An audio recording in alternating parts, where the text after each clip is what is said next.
She's just turning 1, but baby Millie has already taught many about the power of hope and prayers.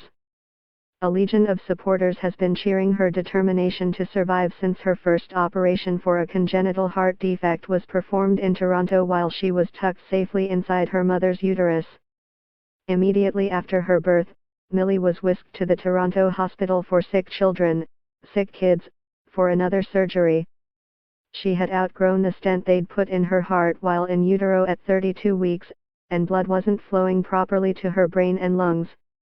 In January, Millie was diagnosed with a second congenital heart disease called pulmonary vein stenosis, and parents Derek and Caroline Robertson of Yarmouth established a bucket list for their baby. The couple decided to openly share Millie's many challenges and achievements. Because of their baby's numerous surgeries in Toronto, many family members didn't have a chance to meet her, nor spend time with her in the beginning. If she never got to meet the people that loved her, I wanted them to feel like they knew her, Caroline said. I wanted her to be loved by everyone. So I began sharing more and more of Millie on social media. I wanted to have memories for myself but also for her, when and if she grows up, to look back on and see how many people love and support her. The family enjoyed some time back in Yarmouth for a few months, but another operation was required in late July. A Norwood procedure, a 3-stage heart surgery, was performed to create a new functional systemic circuit. In October, doctors discovered Millie's left pulmonary artery was very small and stenosed. It was ballooned open and 2 stents were placed inside. Millie spent time in cardiac critical care but recovered quickly enough to return to Yarmouth before month's end. Derek and Caroline Robertson with Millie last winter during one of their visits to the hospital in Toronto.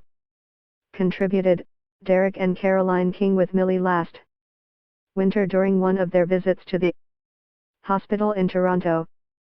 Since then, the family has celebrated many happy moments.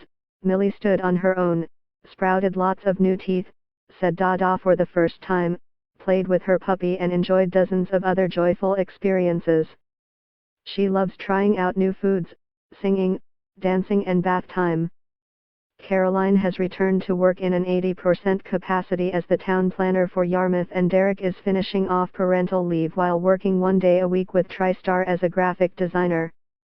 We are hoping he can transition back to work in the new year after Millie has had her next surgery and is more stable, Caroline said. They've also found someone to help with child care.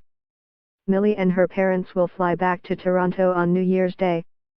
On January 5, she is scheduled for a pre-Glen exploratory catheter to check the pressure in her lungs. If the pressure is in the right range and if her left pulmonary artery looks good, she'll have her 5th open heart surgery the following week. Millie with a doll that Margaret Greenlaw of Trenton sent to the family. Greenlaw said she makes these dolls for special little girls such as Millie.